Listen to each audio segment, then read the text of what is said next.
Irmãos, nós estamos no capítulo 26 e este capítulo nos introduz à paixão de Cristo, a obra de Deus entregando o seu Filho, selando a obra da nova aliança em seu Filho. E eu quero que os irmãos entendam que todo o contexto dos capítulos 26 a 28, até o término agora, encerra esta obra do Senhor.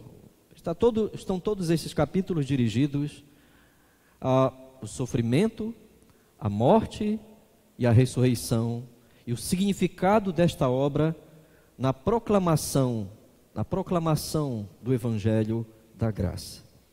Mas nós entramos, vejam o capítulo 26, desde domingo passado, percebendo que Deus está no controle. Este é o momento que Deus entrega o seu Filho. Então, Deus está no controle, Deus tem um propósito, o Senhor é que está realizando esta obra. O Evangelho, meus irmãos, é algo que Deus fez, que Deus faz e que Deus fará por meio do seu Filho. Isto é Evangelho. É o seu Espírito Santo poderosamente aplicando o que Cristo fez através da pregação, através do ensino. Muitas pessoas ainda hoje não entendem bem essas duas acepções da palavra Evangelho. Há o Evangelho com o E maiúsculo e o Evangelho com E minúsculo. Então, uma divisão muito básica aqui. Duas acepções. O Evangelho com E maiúsculo são os 4 evangelhos que nós temos no Novo Testamento: Mateus, Marcos, Lucas e João. Eles são evangelhos no sentido de um registro de tudo que Deus fez no seu Filho, e que os apóstolos foram dirigidos pelo Espírito Santo, inspirados pelo Espírito, a acompanharem o seu Filho, o Filho de Deus, e a registrarem inspiradamente tudo que fora feito. Alguns não eram apóstolos, como Marcos, o Evangelho de Marcos, e também Lucas, mas o critério dos 4 evangelhos para serem esse registro fidedigno é que eles andassem com os apóstolos. Eles tiveram a influência direta dos apóstolos e eles mesmos falam que eles tiveram as informações dadas por eles. Mas nós temos a segunda acepção, que é o Evangelho com E minúsculo, que vem de Evangelion. O Evangelho são as boas novas proclamadas. Aquilo que, conforme lemos em Romanos capítulo 1, verso 16, declara-se: pois não me envergonhe do Evangelho, porque é o poder de Deus para a salvação de todo aquele que crê, primeiro do judeu e também do grego. O apóstolo Paulo está dando aqui as razões de ele superar as tentações no grande contexto da maior cidade do mundo, Roma. Assim como com o dirigente nós vimos, ele também demonstra a grandiosidade dessa proclamação do Evangelho diante do conhecimento humano e da cultura humana. Ele disse que vence, não que ele não fosse tentado, mas ele vence essas tentações da vergonha do Evangelho, meus irmãos, afirmando que ele não se envergonharia porque é o anúncio, a proclamação do mistério de Deus salvar alguém, aplicando a sua obra naquela pessoa pela pregação e pelo ensino. Então, o Evangelho, enquanto um E minúsculo aqui, nesse sentido, é o que Deus fez, o que Deus faz, o que Deus fará. É o Deus da eleição, é o Deus da graça, é o Deus da justificação em seu Filho, o Deus que chama, o Deus que separa, o Deus que opera a salvação e de uma forma acima de toda a condição decaída humana. Então, a proclamação desse Evangelho, então há diferença entre Evangelho e Evangelho. O Evangelho enquanto registro, fundamento, é claro, a proclamação nós sabemos o que é claro que nós sabemos o que é de fato a obra de Deus em Cristo nos registros dos 4 evangelhos, mas existe também a proclamação dessa grandiosa mensagem que a igreja terá de fazer. No Novo Testamento, a palavra que vai surgir aqui no Evangelho de Mateus agora é kerusso, proclamar, pregar. Onde for pregado este Evangelho, pregado o que Deus fez, o que Deus premeditou, o que Deus determinou na eternidade em salvar, em chamar e aplicar a obra de seu Filho a pecadores que seriam redimidos. Meus irmãos, então, aqui se está dizendo, foi Deus que entregou o seu Filho. Começa o Evangelho de Mateus capítulo 26, dizendo, nosso Senhor afirmando, e o Filho do Homem será entregue para ser crucificado. Nem todo o poder do mundo, nem toda a dimensão de força poderia retirar a vida de Jesus. É isso que se está dizendo aqui. O próprio Senhor Jesus disse no Evangelho de João, ninguém tira a minha vida. Ninguém pode tirar a vida de Jesus. Ninguém pode. Temos que entender o que se está dizendo aqui. Ninguém poderia tirar a vida do Filho de Deus. Ele diz, eu espontaneamente a dou. Eu tenho poder para dá-la e tenho poder para retomá-la. E aqui, meus irmãos, Deus, Pai, entrega o seu Filho para a outorga do seu propósito. Mas o que nos chama a atenção nesta noite é a história do derramamento de um perfume caro, com um vaso de nardo, caríssimo, sobre Jesus, poucos dias antes da sua morte. Uma oferta em relação àquilo que a sua morte representaria. Meus irmãos, é uma profunda oferta da graça de Deus na vida de uma mulher, no contexto de extrema ambiguidade, ódio, traição, abandono de Jesus. Ele será abandonado pelos seus discípulos.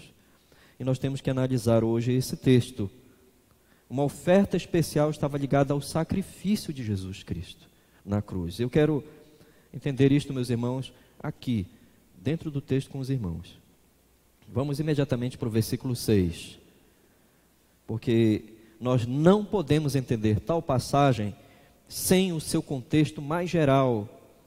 Nós temos o contexto imediato e imediato, nós temos o contexto intermediário, temos o contexto canônico desse texto, os outros textos que fazem referência a esse texto, este acontecimento.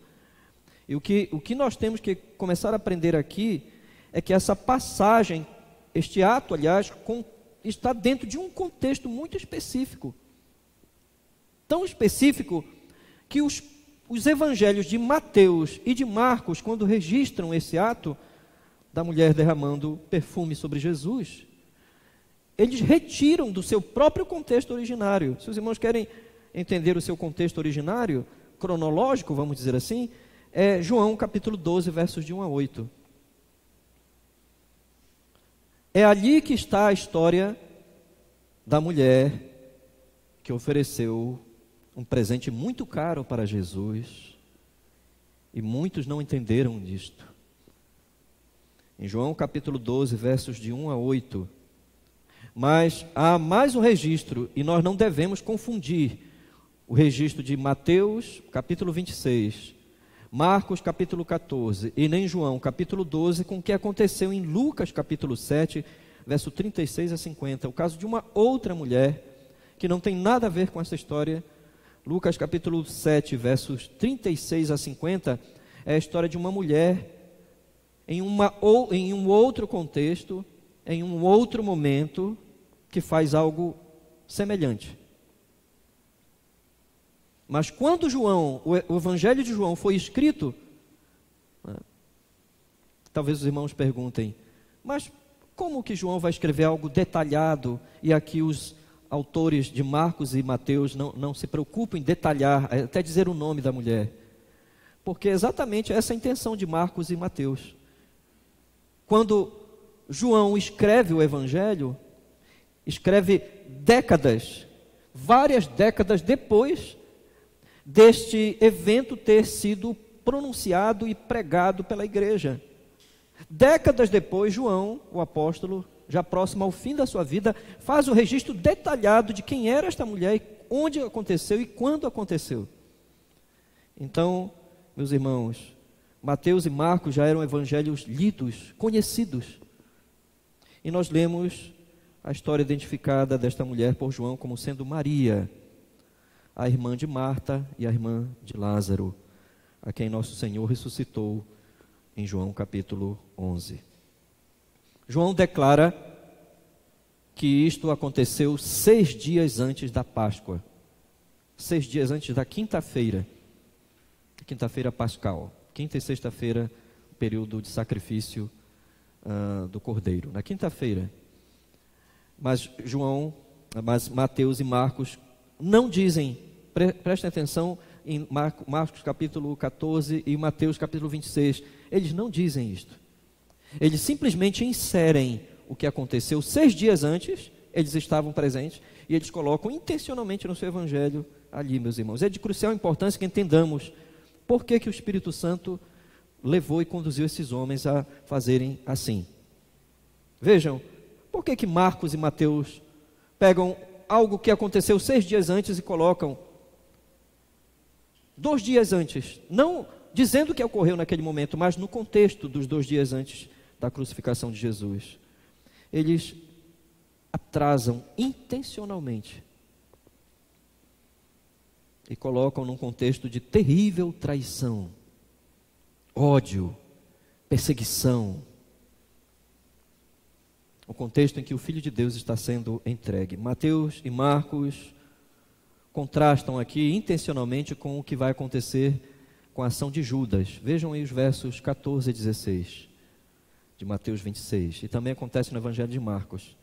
Então um dos 12, chamado Judas Iscariotes, indo ter com os principais sacerdotes, propôs. Logo, imediatamente, Jesus ter afirmado sobre a ação daquela mulher. Meus irmãos, foi um ato glorioso, foi um ato gracioso, amoroso. Aconteceu na casa de Simão, o leproso. E Jesus provavelmente curou este homem, porque a lei judaica não deixaria Jesus e ninguém entrar na casa de um leproso. Jesus cura este leproso. Jesus havia ressuscitado Lázaro, e as pessoas ali ofereceram um banquete a Jesus. E foi ali, meus irmãos, é o contexto que explica a terrível crítica que ela recebeu dos próprios apóstolos de nosso Senhor Jesus Cristo. Mas há um contexto para isto. Ela derrama, meus irmãos, vamos dizer, um suporte, um frasco, que até o próprio frasco não era comum, no sentido das pessoas terem acesso a esse tipo de objeto. Ela tinha um frasco feito de gesso, possivelmente granulado, de forma muito delicada, e o gargalo era longo, bastante longo, de tal maneira que ele não tinha uma tampa, como nós temos hoje, em vários vidros semelhantes, talvez, de perfume. Era algo caro, muito caro, que precisava ser quebrado ou cortado, e dali em diante, então, não poderia mais ser guardado. Eu quero que os irmãos entendam aqui, que possivelmente aquilo ali era uma relíquia de família, um presente, uma herança dos pais. Possivelmente os pais de Lázaro, de Marta e de Maria haviam deixado aquilo sob certas condições, nas necessidades deles. Só para os irmãos terem uma noção, meus irmãos, o texto bíblico diz nos 3 evangelhos que valia mais de 300 ou quase 300 denários. Um denário era uma diária de um trabalhador. 300 dias diretos, sendo o salário diário, um dinheiro extraordinário. Principalmente dentro da condição da mulher. Maria, quando oferece isto, ela está oferecendo possivelmente seu próprio futuro ali, aos pés de Cristo. Porque ela era mulher, até então não se conta que ela era casada. Eles viviam os 3, e estavam dependentes um do outro ali em termos sociais, financeiros. Os limites de trabalho para uma mulher eram extraordinários no mundo antigo. Era um perfume de nardo caro, meus irmãos. Nardus jatamansi é o nome científico hoje dessa planta. É um perfume caro até os dias de hoje. Hoje se descobriu, tomei liberdade de ver um pouquinho. É um perfume tão caro, e por causa da tradição do mundo antigo, esse tipo de planta, que só dá no leste do Himalaia, nas montanhas, entre 3.000 e 5.000 metros de altura. Então é algo difícil até de colher, de plantar, e é caro, e ele tem também poderes terapêuticos. Ele jogado sobre a cabeça de alguém, nesse sentido, como fizeram aqui, faz uma pessoa ter um relaxamento, ter um descanso, sentir-se bem, sentir-se ativa. Meus irmãos, estou lhes dando estas noções para que vejam o que está envolvido neste tipo de ato. E qual é a intenção por detrás? Qual a intenção por detrás da repreensão que ela recebe? Meus irmãos, a repreensão foi tão forte, foi tão brusca, não dá para traduzir em língua portuguesa. Principalmente se nós pegarmos Marcos capítulo 14, o texto referente a essa mesma experiência, capítulo 14, verso 5. Porque ali, em português, a tradução é murmuravam. Em grego, embriamaiestai, em grego não é possível traduzir corretamente em língua portuguesa, porque a ideia corretamente aqui é uma fala de alguém com muita raiva, e que esta pessoa ainda está, embriamaiestai, dá a ideia de uma pessoa falar com raiva, mas as suas narinas ainda estão ofegantes. Então eles falaram com tal teor. João capítulo 12 declara que os apóstolos não fizeram isto de moto próprio. Judas os estava instigando por trás. Foi Judas que começou a insinuar, e todos eles aceitaram a ideia de que poderia se usar o dinheiro para ajudar os pobres. Mas também o Evangelho de Mateus, que não corresponde exatamente a afirmar isso, mas João declara no contexto, que o contexto é que Judas tinha a intenção de usar aquele dinheiro. E vocês podem notar que pouco tempo depois, não podendo pôr as mãos naquele dinheiro, Mateus capítulo 26 e Marcos capítulo 14 mostram que, no verso 14 a 16, que ele foi buscar uma outra forma de ganhar dinheiro, ou de roubar, ou de enganar, que foi trair Jesus. Meus irmãos, então, aqui Mateus coloca exatamente o contexto, o incidente dentro de contexto: o Filho do Homem será entregue para ser crucificado. E logo nos versos 14 a 16, a traição de Judas. Mas nós temos que ir então para o ato em si, que é o que nós devemos entender hoje. Qual é o significado deste ato? Mais uma vez, apenas o Senhor Jesus tem a capacidade de descortiná-lo para nós. Vejam o que ele vai dizer aos seus apóstolos. Vendo isto, indignaram seus discípulos e disseram: para que este desperdício? Pois este perfume podia ser vendido por muito dinheiro e dar-se aos pobres. Mas Jesus, sabendo disto, disse-lhes: por que molestais esta mulher? Ela praticou boa ação para comigo. Meus irmãos, Jesus está dizendo, no sentido do julgamento que ele faz daquele ato, é que é uma boa ação para com ele. Nenhum ato de bondade e de adoração foi ofertado a Jesus às proximidades antes da sua morte, a não ser este ato. Há o que nós podemos dizer aqui, um julgamento de Jesus. Jesus oferece um padrão de julgamento sobre a maneira como ele estava sendo tratado, e ele seria tratado sob o juízo de Deus, é claro, mas que nenhuma das pessoas que estavam ali, para quem ele havia ensinado sobre a sua morte, frequentemente falou neste mesmo Evangelho de Mateus, irmãos, várias vezes nós vimos isto. Também ali no Evangelho de João, se diz que algumas das maiores declarações de Jesus para os seus discípulos sobre a sua entrega, a entrega da sua vida, de que Ele é o bom pastor, de que Ele dará a sua vida pelas suas ovelhas. Nenhum ato, meus irmãos, de adoração, exceto este. O padrão do julgamento de nosso Senhor é que ela fez isto intencionalmente. Intencionalmente, ela deu tudo o que ela tinha. Para os irmãos entenderem isto, tá? Em Marcos capítulo 14, verso 8, nós lemos o mesmo padrão das palavras de Marcos capítulo 12, verso 44. Ou seja, nosso Senhor aplica a mesma forma de avaliar a oferta da viúva pobre, que tinha apenas 2 moedinhas. E ela deu tudo quanto possuía. Marcos capítulo 12, verso 44.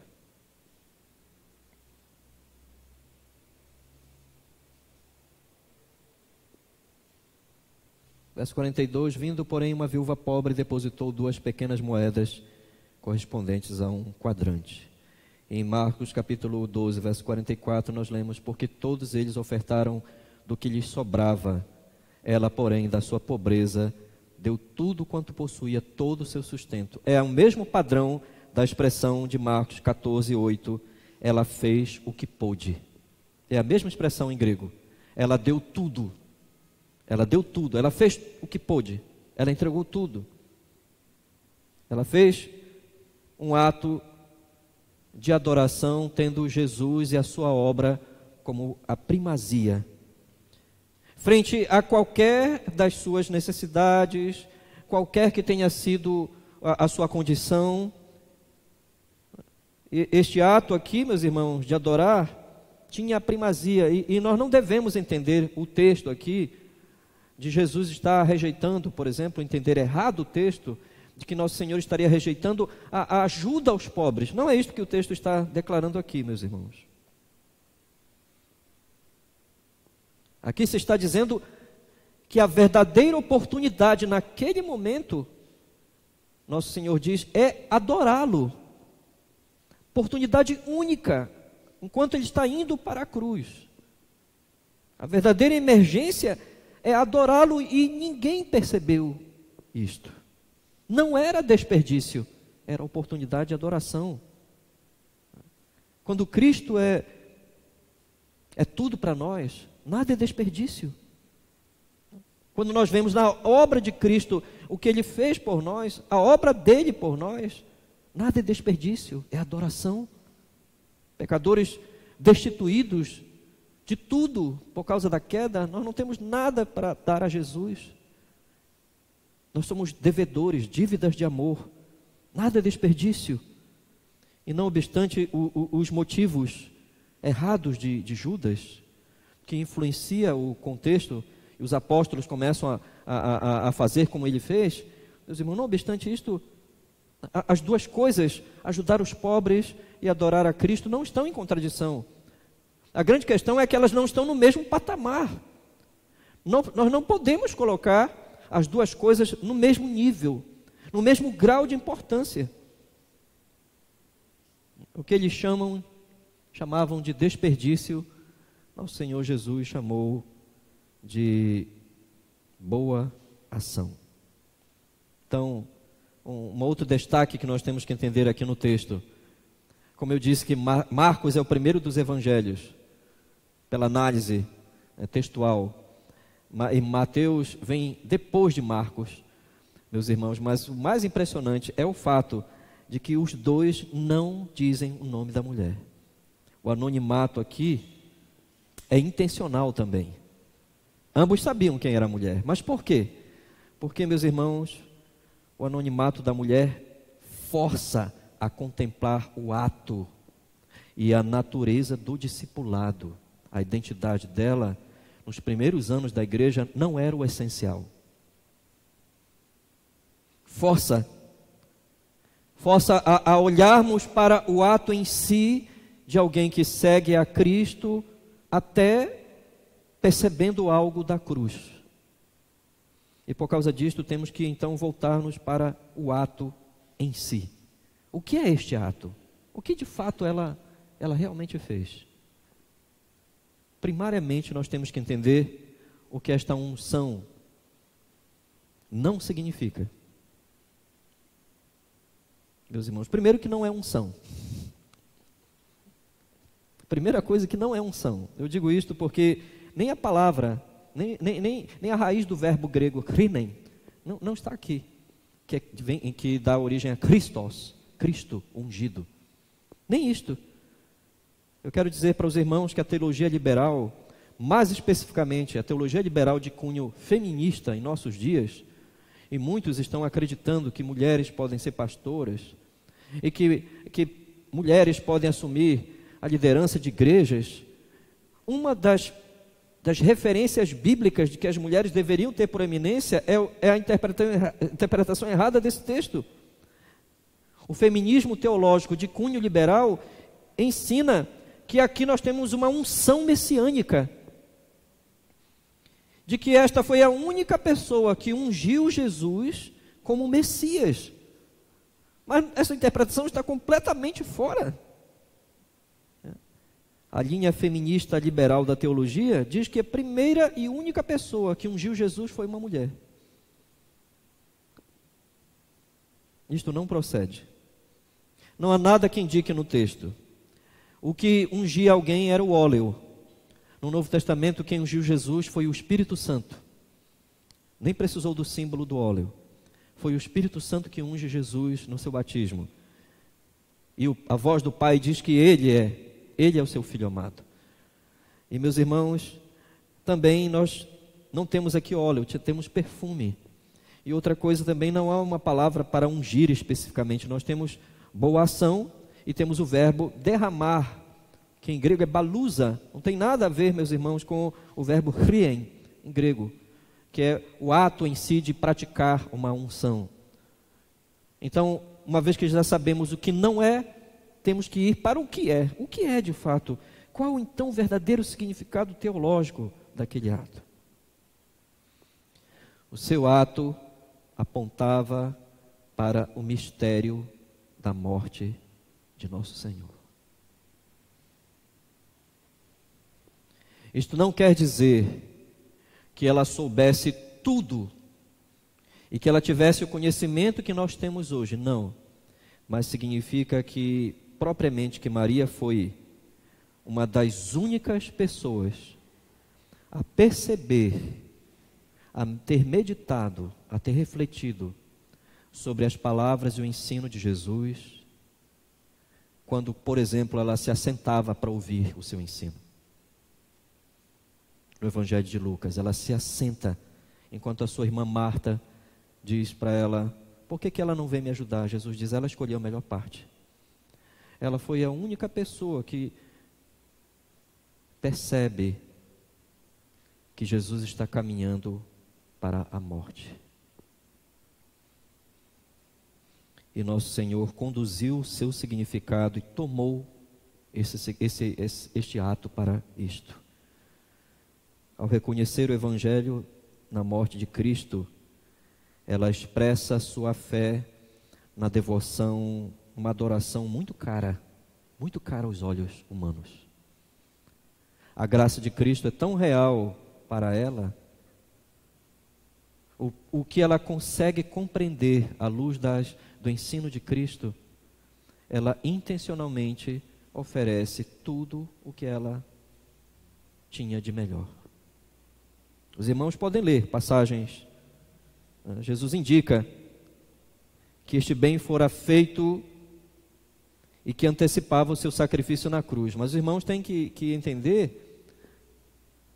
Peguem os finais dos evangelhos de Mateus, Marcos, Lucas e João. Vocês verão que as mulheres chegam a tentar ir ao sepulcro no domingo pela manhã, após a morte de Cristo, para tentar de alguma forma jogar perfume no seu corpo. Mas elas não conseguem fazer isto. E Jesus tem que ser enterrado às pressas, imediatamente na sexta-feira, por causa dos preparativos para o dia do Senhor, que era o sábado judaico. o mais importante aqui não é somente o que ela fez. Em razão, não é uma unção messiânica, é uma interpretação completamente falha, fracassada. Mas, meus irmãos, é em razão do que aquele bem que ela fez realmente significava. Jesus não seria ungido pós-morte, não haveria perfume no seu corpo pós-morte, porque ele não permaneceria na morte. E eu quero, meus irmãos, que os irmãos entendam ainda, o ato em si da unção com perfume e a pregação do Evangelho aqui começam a ser colocadas numa certa condição pelo próprio Senhor Jesus Cristo. Vejam, nosso Senhor não determina apenas que não aborreçam, mas nosso Senhor determina que este ato significativo fosse lembrado sempre que o Evangelho for pregado. Que tremenda profecia. Vejam o que diz a passagem. Em verdade vos digo, onde for pregado em todo o mundo este Evangelho, será também contado o que ela fez para a memória sua. Nosso Senhor, sempre que vai fazer essa forma de expressão, amen legorumim, em grego, em verdade vos digo, sempre ele está afirmando que é algo solene, que nós devemos prestar atenção, e que aquilo vai acontecer, é impossível que as suas palavras passem, deverá ser considerado com atenção. A determinação de nosso Senhor é que todas as vezes que o verdadeiro Evangelho da graça for pregado, o ato de proclamação, isto incluiria o ato que apontava para a sua morte, aquela atitude daquela mulher. Onde o Evangelho fosse anunciado. Meus irmãos, prestem atenção novamente, como eu citei no início hoje na introdução. Novamente surge aqui a palavra querusso. Vejam o que nosso Senhor falou. Em verdade vos digo, onde for pregado, querusso, onde for proclamado o mistério desse Evangelho, o Evangelho que estava acontecendo ali, as boas novas que estavam acontecendo, Deus entregando o seu Filho, também seria contado o ato daquela mulher. O ato daquela mulher e o mistério da morte de Cristo tornam-se ligados quando o Evangelho for anunciado. Por exemplo, essa profecia está se cumprindo agora. No ato dessa proclamação aqui, que nós estamos, pela graça do Senhor Jesus, pela direção do seu bondoso Espírito, nos voltando para o Evangelho da graça, tentando entender a obra de Cristo, depender tão somente da sua justificação realizada, aquela obra perfeita na expiação na cruz, sempre o que ela de alguma forma pressupôs, de alguma forma teve uma luz, uma certa luz. Isto está sendo também lembrado agora. O mistério da morte de nosso Senhor foi pré-anunciado aqui. Ele está pré-anunciado. As boas novas do Evangelho é que ele morreu por pecadores. Ele foi colocado numa cruz como um maldito, como objeto da ira de Deus, mas ele não permaneceria na morte. Ele teria que ser tratado, o seu corpo, em adoração, em glória, em honra, em majestade, antes que aquilo acontecesse, antes de estar ali no sepulcro, porque o seu corpo não se desfaria. Seu corpo não se desfaria, ele não veria a corrupção. Ele venceria a morte. E antes de vencer a morte, de alguma forma aquela mulher, pela obra da graça do Espírito Santo, percebeu algo da morte de Cristo e está ali derramando o melhor, tudo o que tinha de melhor na adoração de Cristo. Vamos, irmãos, para algumas lições. A adoração, a primeira lição, a adoração e gratidão espirituais não podem ser separadas da verdadeira obra da cruz. Não podem. Todos os verdadeiros atos de adoração estão centrados na cruz. Todos os verdadeiros atos de adoração só podem estar centrados na cruz. É ali que nós vemos toda a nossa vida sendo pecaminosa sendo condenada. É ali que nós vemos o poder da ira de Deus, e é ali que nós vemos também que outra pessoa assumiu o nosso lugar, para que Deus fosse glorificado nessa obra. Por que que não obstante tudo isto, né? Nós temos aqui uma impressionante fundamentação para a adoração cristã. Por que que há tão pouca consagração de vidas a Deus em nossos dias? Por que que muitos que afirmam ser evangélicos, religiosos, têm tão pouco prazer na adoração a Cristo, na igreja, na oração, no reino de Deus? Por que, meus irmãos? Porque estas coisas são coisas doadas espiritualmente por Deus mesmo. Deus é que manifesta isto à alma de pecadores. Não é o homem que cria isto. O homem não cria algo para dar a Deus, devolver a Deus, não. Há muita religiosidade hoje que se desligou da cruz, da morte pelo pecado de pessoas verdadeiramente corrompidas, totalmente corrompidas. Há muitos atos religiosos hoje que perderam o senso da adoração, não entendem o que é, por exemplo, adorar a Deus em espírito e em verdade. Não entendem que é necessário ter um coração regenerado para adorar a Deus. Não entendem que é necessário ter a palavra de Deus guiando a sua vida de adoração e de temor e de obediência, de submissão a Deus. Perdeu-se isto. Mas neste caso específico, meus irmãos, é impressionante como a espiritualidade de Maria, que percebeu pela graça do Senhor algo do Evangelho na morte, na misteriosa morte de Jesus Cristo. Foi Cristo quem criou este prazer espiritual, né, em Maria. Foi Cristo quem lhe deu a sua graça, o seu ensino. Muitos não entenderam, muitos não se aperceberam, mas, meus irmãos, tanto para ela quanto para a sua própria família, ela percebera algo da gloriosa obra da salvação. Os irmãos querem as características de Maria? Eu poderia lhes dar. Maria tinha prazer em ouvir a palavra de Cristo. Lucas capítulo 10, verso 38 a 42.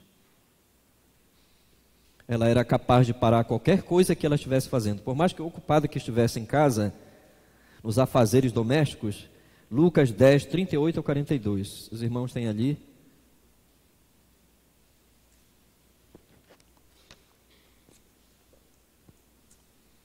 Ela não vê a ocupação, ela não vê o desgaste. Em Lucas capítulo 10, verso 38 a 42.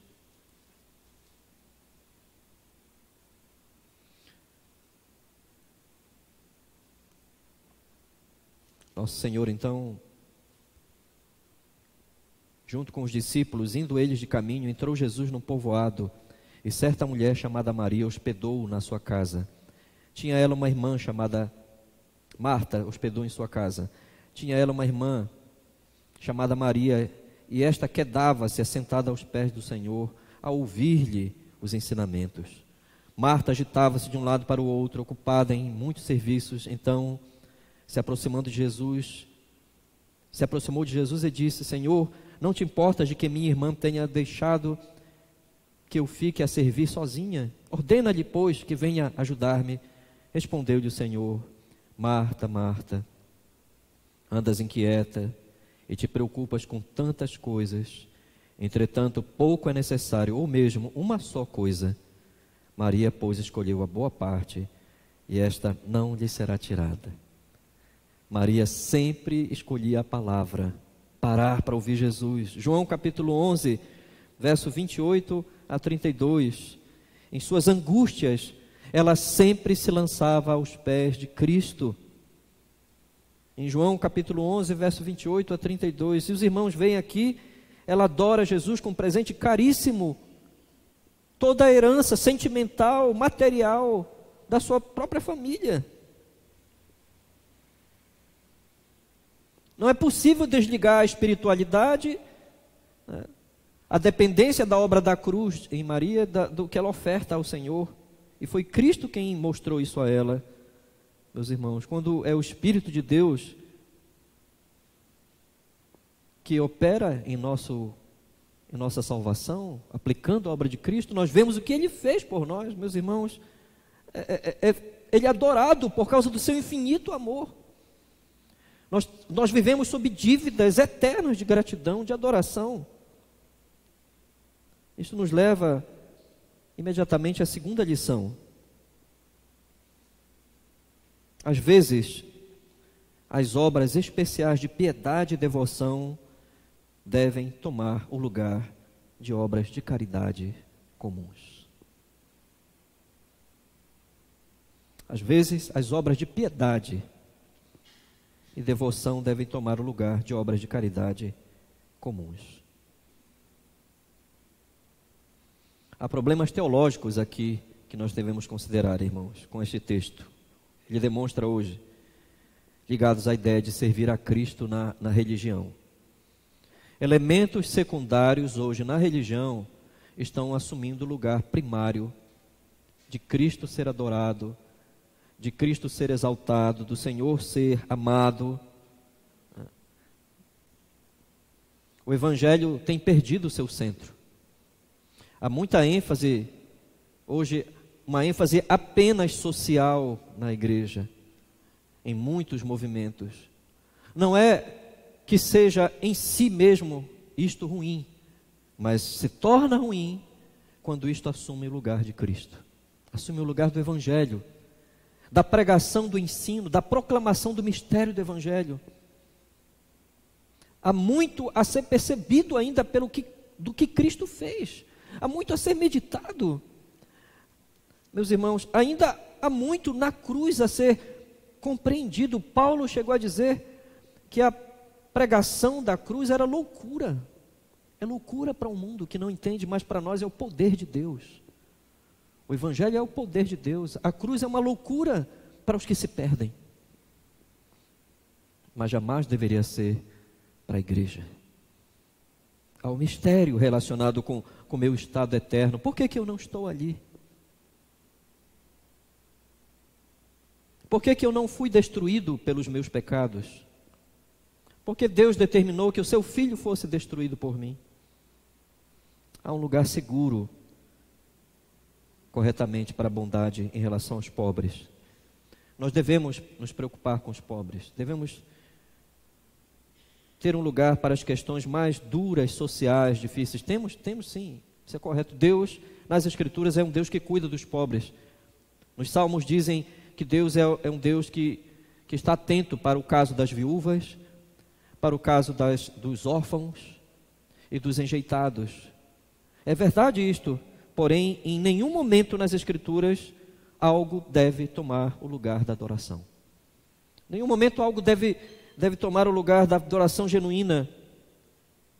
E se algo começa a retirar a piedade da igreja, mesmo que sejam obras sociais, se algo começa a retirar a piedade da igreja, começa a retirar o zelo pelo mistério do Evangelho, aquela religião, mesmo por obras boas, aparentemente, está desviada, está errada.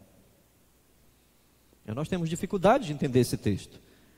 Eu espero que os irmãos tenham entendido aqui, percebido a dificuldade, porque é sobre a unção em Betânia. Precisamente porque Jesus ainda não morreu. Nós estamos dentro do quadro, o quadro nosso referencial aqui, é um quadro progressivo da revelação. O Senhor Jesus, mesmo tendo falado para algumas pessoas e para os seus discípulos de forma tão pessoal, como ele o fez em Cesareia de Filipos, mostrando que ele iria morrer, ainda assim eles não entendiam e não aceitavam. Jesus ainda não morreu, ele está vivo na altura deste processo. E o ato daquela mulher não é independente da obra da graça nela. Ela reconhece o que Cristo faria dentro dos seus próprios limites, do que ela pôde entender, e ela oferta dádivas de amor, sacrifícios de ações de graças.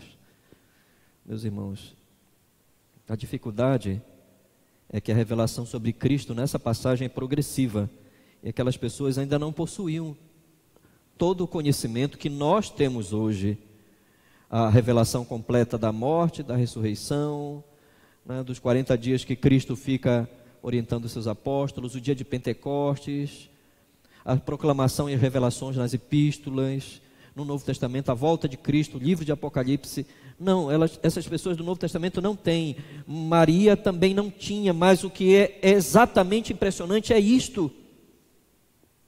O pouco que tinha manifestou-se uma grande obra de amor, de graça, de adoração, fundamentada na cruz. Quantos crentes, quando crentes verdadeiros surgem em qualquer lugar, qualquer época, seja no Antigo Testamento, seja no Novo, quando crentes verdadeiros surgem, onde quer que eles apareçam no contexto da história da salvação, até aqui, quando a obra de Cristo não está plenamente concluída, quando crentes verdadeiros surgem, eles priorizam mais do que qualquer coisa, como Maria o fez, Cristo e a sua missão. Priorizam mais do que qualquer coisa. Crentes verdadeiros não colocam a piedade em segundo lugar, a adoração em segundo plano. Servir a Deus, amá-lo, servi-lo, colocam acima mesmo até de circunstâncias das mais urgentes. Isto nos leva, irmãos, à última lição desta noite. As obras dos que se aproximam da cruz.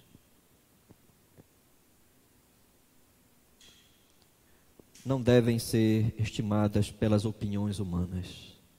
As obras dos salvos não devem ser estimadas pelas opiniões humanas, mas pelo testemunho da palavra de Deus em relação à cruz de Cristo. As obras dos salvos, o Catecismo Maior de Westminster diz que mesmo as obras dos salvos, os cânones de Dort dizem isso, mesmo as melhores obras dos salvos, ainda assim estão manchadas pela corrupção. As melhores obras, como de Maria estava. As melhores obras.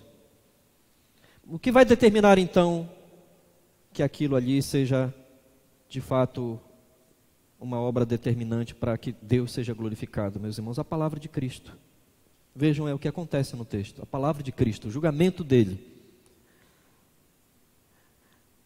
O padrão de julgamento que Jesus estabeleceu. Nós vivemos num contexto em que o mundo não quer moderação. O mundanismo cultural, social, filosófico, pós-moderno não quer moderação. Não existe moderação. Não existe moderação em atos morais, não existe moderação, não deve existir moderação em nenhum campo social, moral, mas é impressionante como se fala que deve haver moderação na religião. É o mundanismo hoje que está determinando o culto. O mundanismo está inibindo as pessoas hoje de terem uma ideia correta, mesmo dentro da igreja, de consagração, de adoração, de serviço. Vejam a oferta de Maria. Ela jamais se utilizou sob pressão terrível.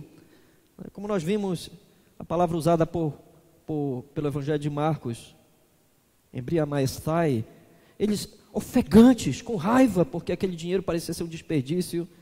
Ora, meus irmãos, ela jamais se respaldou em qualquer conceito, além do conceito de Cristo. Ela foi muito além da opinião humana. Vejam que Jesus falou, foi determinado pela palavra de Cristo. Por que molestais esta mulher? Ela praticou boa ação para comigo, derramando este perfume sobre o meu corpo. Ela o fez para o meu sepultamento. Eu pergunto a todos esta noite: nós estamos servindo a Cristo com inteireza, com surpreendente interesse espiritual de o fazê-lo? Nós servimos a Cristo assim? Nós hoje servimos ao Senhor como? baseados inteiramente na sua palavra, o que a palavra de Deus diz, ou nós estamos servindo a Deus supostamente com base no senso comum, de como as pessoas estão entendendo a religião hoje.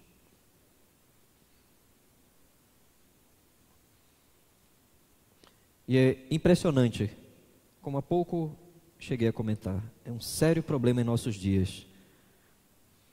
A religião de nossos dias não parece mais atrair pessoas envolvidas numa igreja para aquilo que Cristo fez.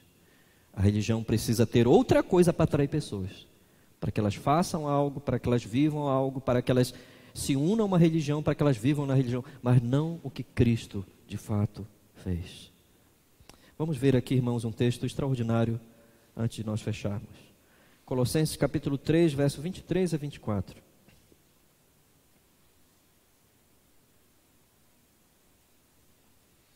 Colossenses capítulo 3.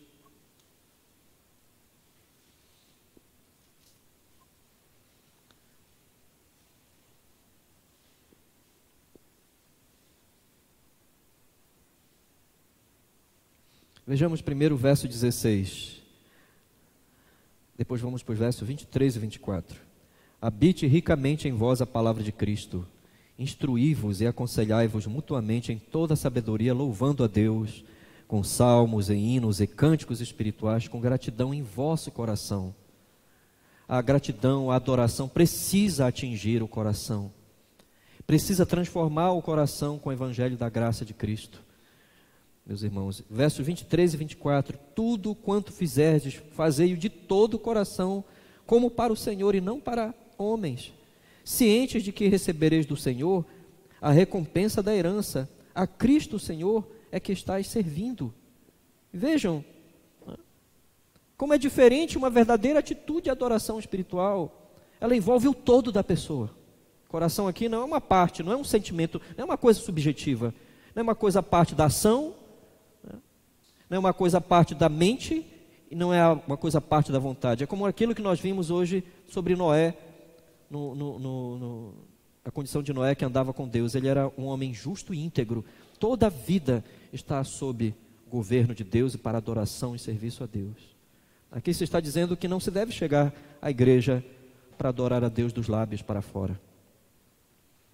Deve-se ter a mente e o coração cheio da palavra de Cristo, as conversas cheias da palavra de Cristo, e depois os cânticos com uma adoração em que o coração está envolvido completamente. E depois aqui as atitudes, meus irmãos, dos servos, das pessoas que estão servindo fora, nos seus testemunhos, nos seus ofícios, nos seus trabalhos. Elas estão ali servindo aos homens nos seus ofícios, mas sobretudo elas estão vendo a Cristo ali, Cristo glorificado. Cristo deve ser exaltado nos seus ambientes de trabalho. Eu quero fechar lembrando o raciocínio extraordinário de João Calvino.